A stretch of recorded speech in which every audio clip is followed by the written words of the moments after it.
What's going on, people? I'm Swavor, and this is Opinionated Facts. And we're coming back to you with another one today about a tragedy that took place on May 14th, 2022, where a young man decided to go to a supermarket and shoot 13 people, 10 of which died, and all of them happened to be African-American people. So today we're going to be talking about that. What happened? How it happened? Could this have been prevented?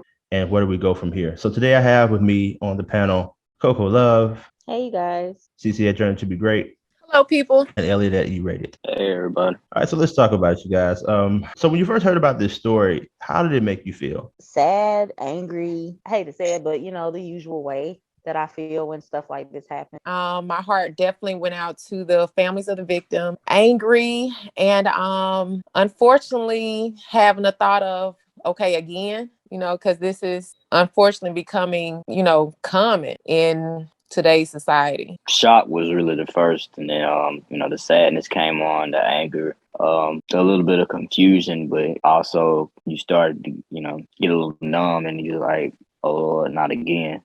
I have to say I agree with you guys about that, and I went through a lot of my mind too about just why. So we're gonna get into why. So this was done by a guy named Peyton Gurdon. I think I'm saying his name right, but if I'm not, it doesn't really matter. It says he drove for hours to go and do this. And I was wondering why Buffalo, New York was the selected place. And then so from what I saw is that Buffalo, New York has a high population of African-American people. And with that being said, I think he had already planned this out for some months. Let's talk a little bit more about that. Yeah, I think it was the closest, like in proximity to where he was from, I think.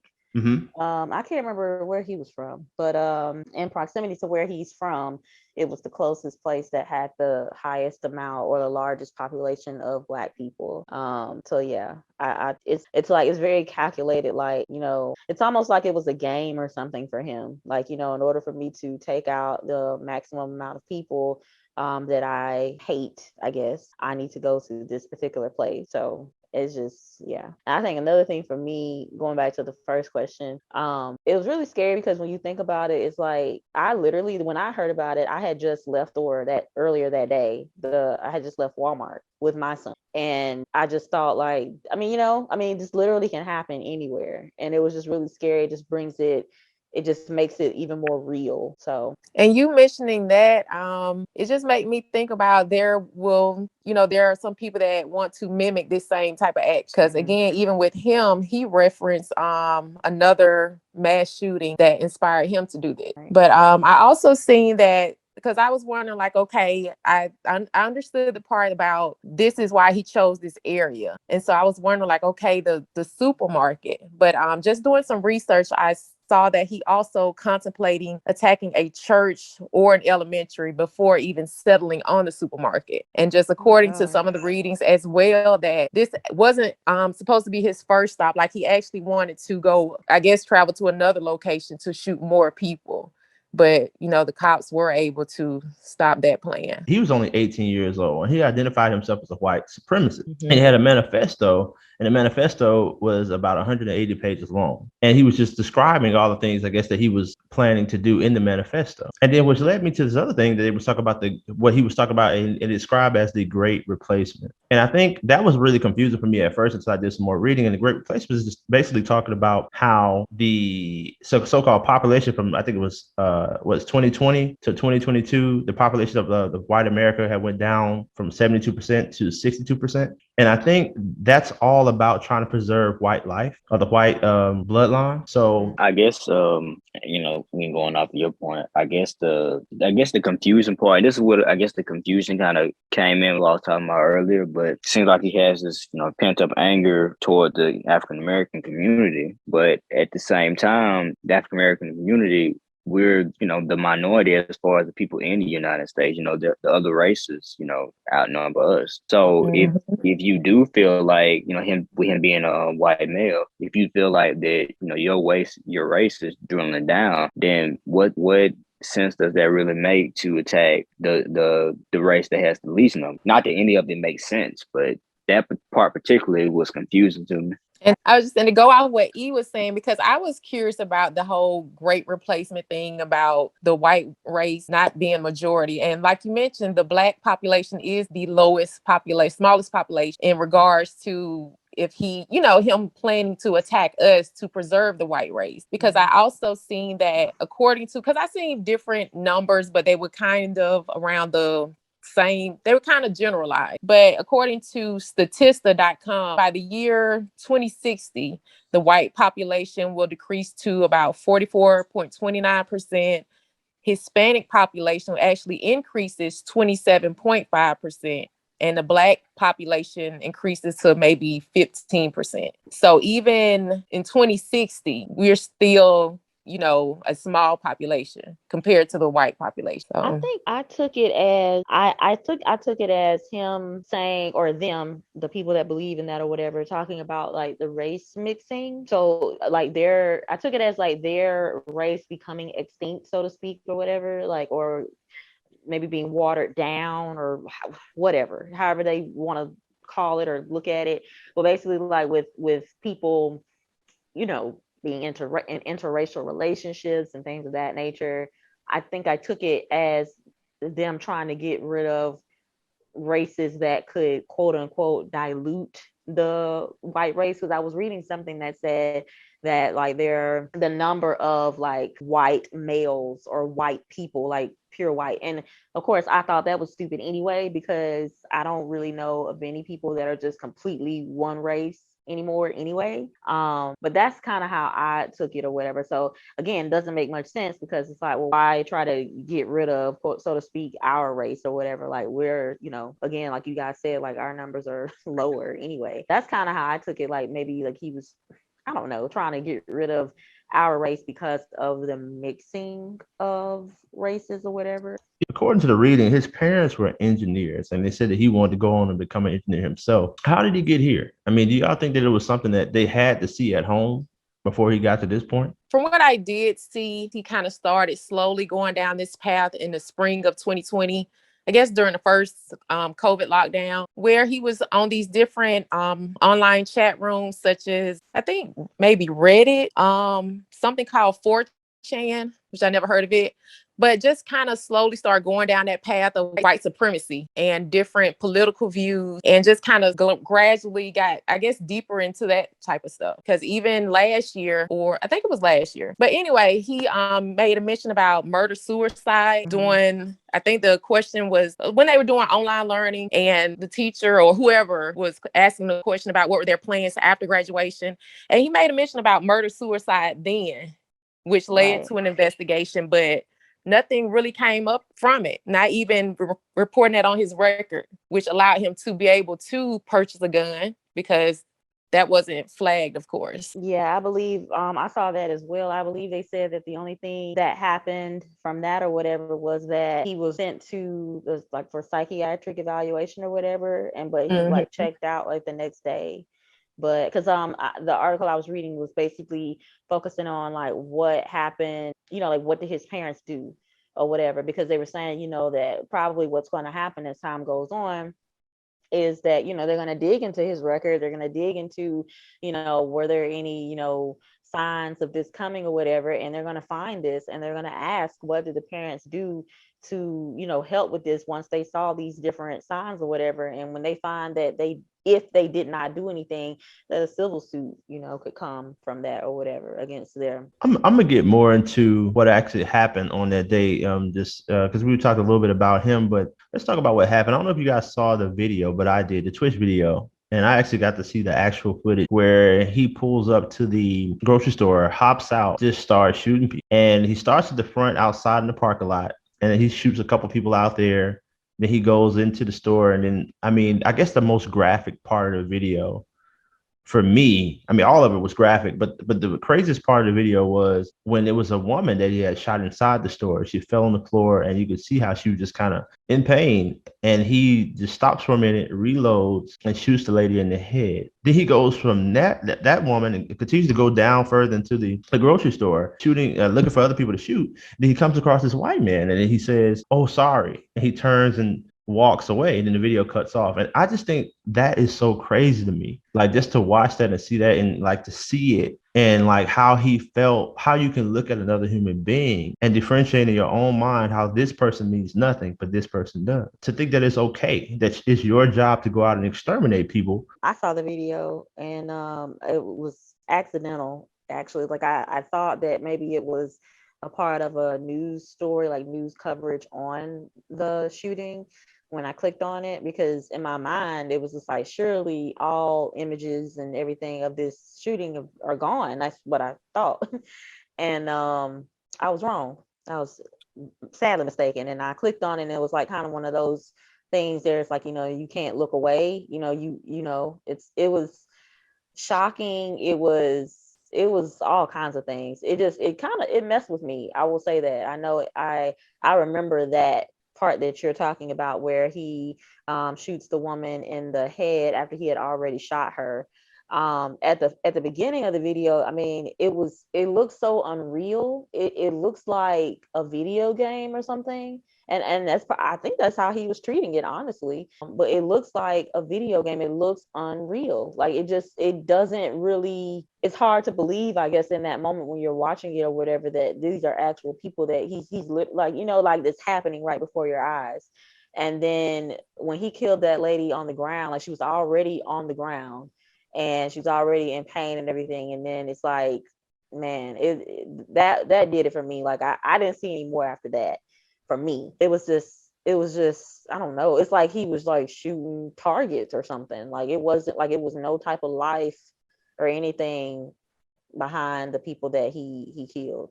Something else that was interesting about this whole situation, I didn't see the video. Other than him streaming on Twitch, he also sent out an invitation on his private Discord chat room or channel. He sent out a private invitation and 15 people accepted it. And it was titled "Happening, This Is Not a Drill." And so it was questions brought up about these 15 people. I guess, as far as, should they have any type of responsibility if they didn't try to contact the authority? Did they try to contact the authorities? And just, should they be held accountable as well for their role of accepting and watching and not doing it? I wondered about that, actually, because and I don't know if we'll touch on this, but I wondered about, like, how did they get there so quickly? Because if everyone in the store is either dead or like hiding, one employee, I think, attempting to call 911, and I'm sure we'll touch on that in a second. But I thought about that. I was thinking to myself, like, well, maybe somebody that saw it being live streamed called. Hopefully,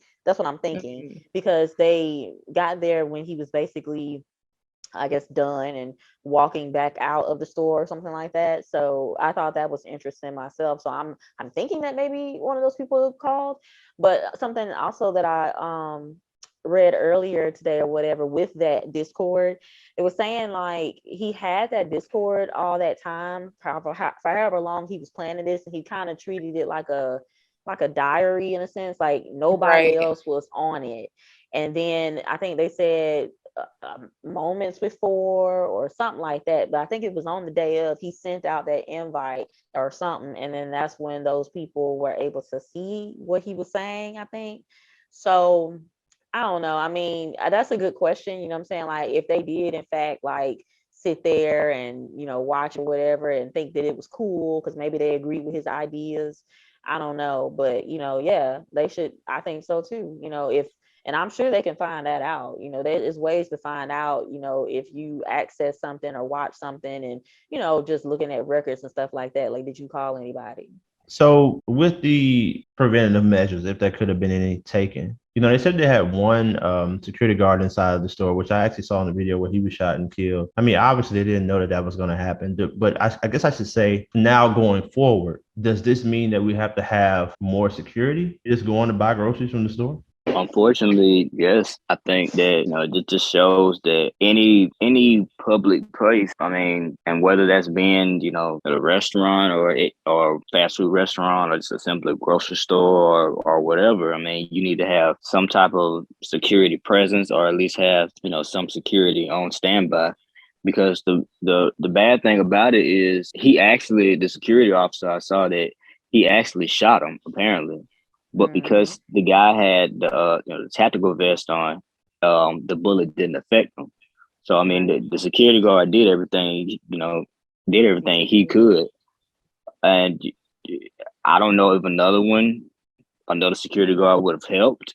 I mean, but it could have, you shouldn't have to live like that, but yeah, that's true. And to bring light to who he is, his name is Aaron Salter Jr. I think he was also a retired police officer from Buffalo, I want to say. Do you think that things could have went a little bit different if more people were carrying? I think so. I mean, he did have on protective gear though, so I don't know what all was covered. It's, I know he had on the vest, but like I know he had on the helmet. I don't know if someone had maybe aimed for like his face. Would they have been successful in stopping him? I'm not really sure, but so it's like, yes, I do feel like it would have been helpful, but I mean, if he had on all kinds of gear at the same time, I don't know what was covered and what wasn't. Then it's like, I don't know. I think it would have definitely helped, but only to an extent, just because, regardless, you would have been, ill prepared. Because if you're walking into a grocery store, even if you do have, your firearm with you, 9 times out of 10, you're not walking with a assault rifle or something in a grocery store. You have a little hand pistol or, something small and compact. Even if it was like 5 or 6 of them, I mean, if they're shooting at him, the way he planned it out, the type of gun that he used, I mean, for him to have the armor and everything, I mean, it just, and he would have had the surprise factor on him as well. So it's hard to say how much of a difference it would have made. It could have made some type of difference. It wouldn't have hurt the situation. That's what I'm saying. Okay, yeah, I agree with that. Actually, I'm one that really believes in carrying. I think it's very important to carry because of the world that we live in right now. They had no idea. Probably the last thing on their mind that, hey, I'm gonna go up here and get me some groceries and I'm gonna encounter some kind of person like this. And I think that's the reason why I believe so much in carrying, because you just don't know. And yes, he was armed, but I could tell you this. I do believe that if more people carry, we would have less of this going on. Because let's look at it this way. If it was multiple people in there that's firing at him at one time, I do feel like something could have been struck. If it was a leg, if it was an arm, something that could have slowed him down. As we know, like we talked about earlier, the security guard, Aaron, he shot him they say multiple times, but I'm not sure where it hit him at, but it didn't do any damage. But like I said, I don't think he was 100% covered. It had to be something, even if it was his foot, ankle, something to slow him down. And we want to bring some light to the victims, because this is so tragic, man. I mean, to lose your life dying at a grocery store in that kind of way. Especially. Yeah. So the victims were Roberta A. Drury, 32, Marcus D. Morrison, age 52, Andre McNeil, 53, Aaron Salter, age 55, Geraldine Talley, age 62, Celestine Cheney, age 65, Hayward Patterson, age 67, Catherine Massey, age 72, Pearl Young, age 77, Ruth Whitfield, age 86. And then there were a few other people that were injured. Zaire Goodman, age 20. Jennifer Warrington, age 50. And Christopher Braden, age 55. One of them was actually really, really light skinned, and people were wondering if she was actually African American. Right. I believe it was the first victim.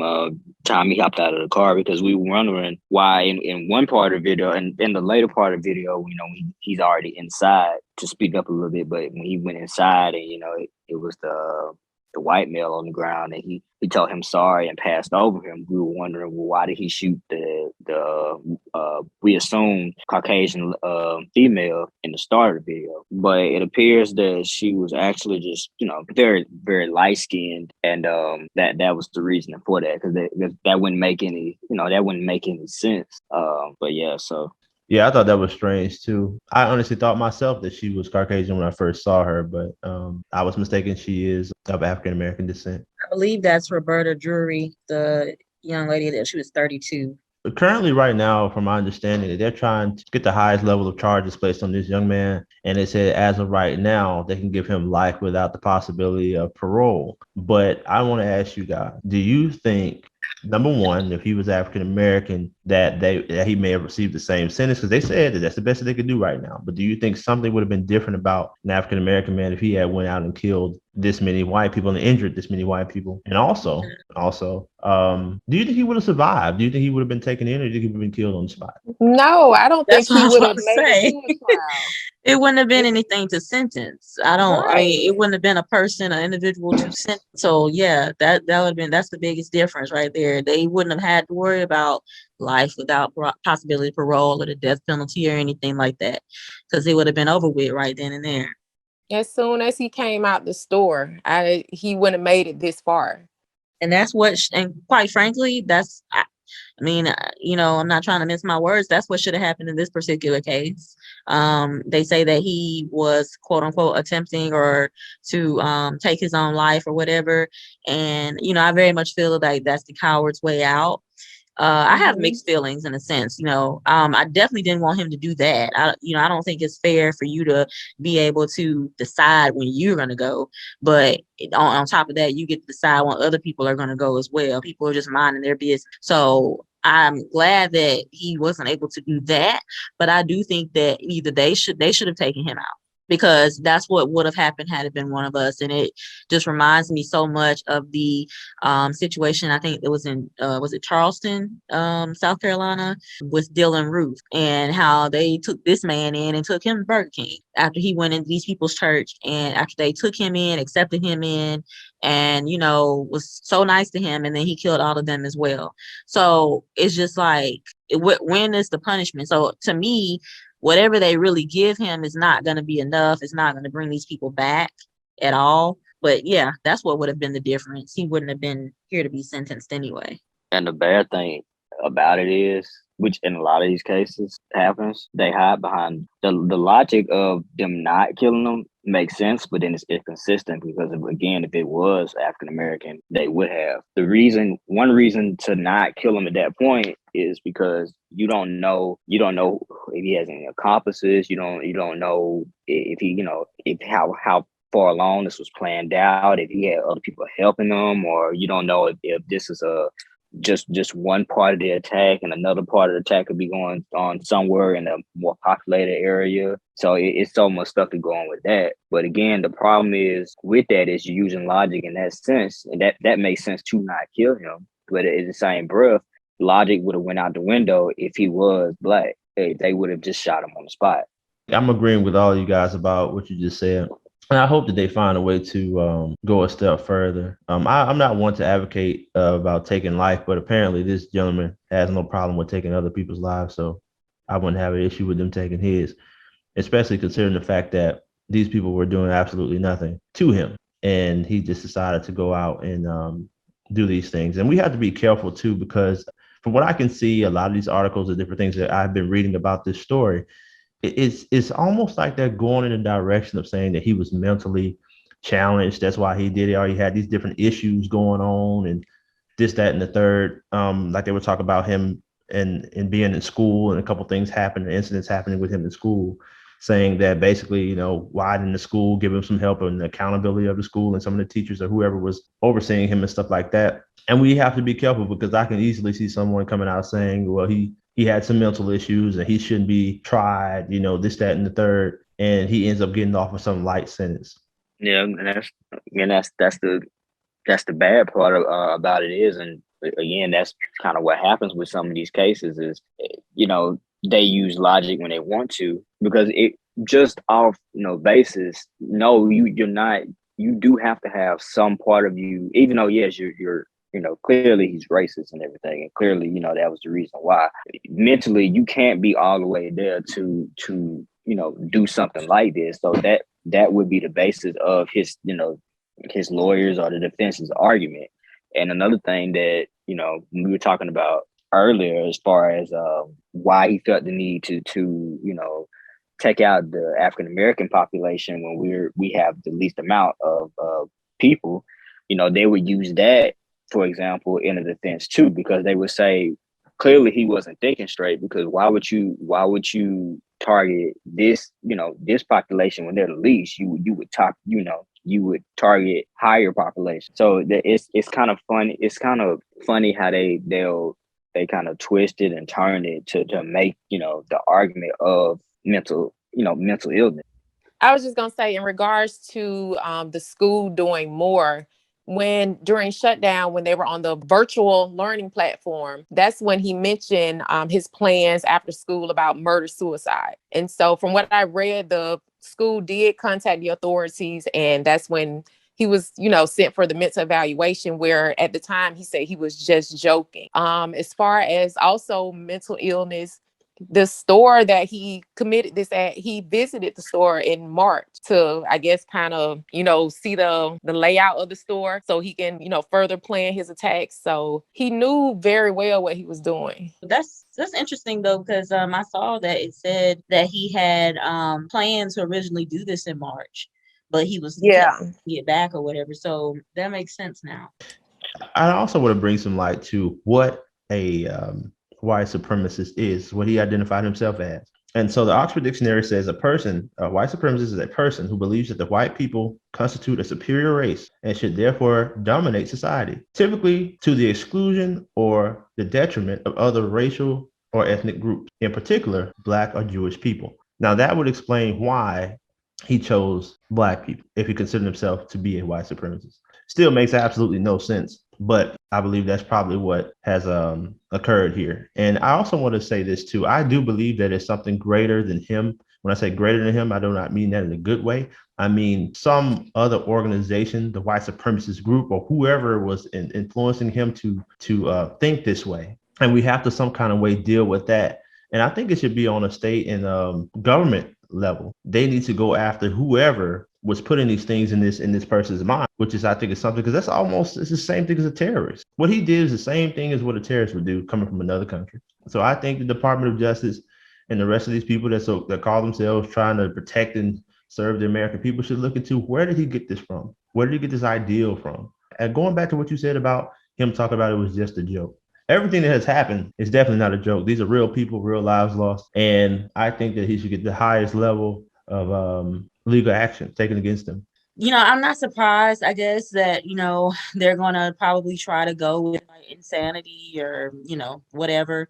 But I also thought it was interesting as well that I found an article that talked about kind of going back to the whole thing about his parents and like, did they have any clues and stuff? And it mentioned how when he was younger that he chased and kind of like hunted down a cat and killed it. And I can't remember if it said that he like how he killed it, but I just remember like he killed this cat on with his bare hands or whatever, and his mother found out about it and she helped him bury it, but that was it. There was nothing else done about it. And I think it was a psychiatrist that was responding in the article, and he was saying that this was huge. This was a huge moment that something should have been done about it at that time, because he was very young when that happened. And they were saying that, most serial killers, that is how they start out. They start out, harming animals, small animals or small children. So I just thought that was interesting. And that kind of brings me back to what I think Cece was saying, how he was talking about possibly doing this at a school, which is just heartbreaking in itself. I mean, we've seen that before too. Unfortunately, where someone goes into an elementary school or preschool and shoots up the place and like kills these babies. But also innocent people, but it's just like, how much hate that's not, I don't personally feel like that's insanity. You know what I'm saying? Like, it's not, that's just evil. That's all. There's no other word for that. I want to send out our deepest condolences to the families, and I know it's going to take some time, but hopefully they will find closure in seeing this young man being brought to justice. I want to thank the panel for sharing their thoughts with me today. I am Swavor. This is Opinionated Facts, and until next time, you guys, peace.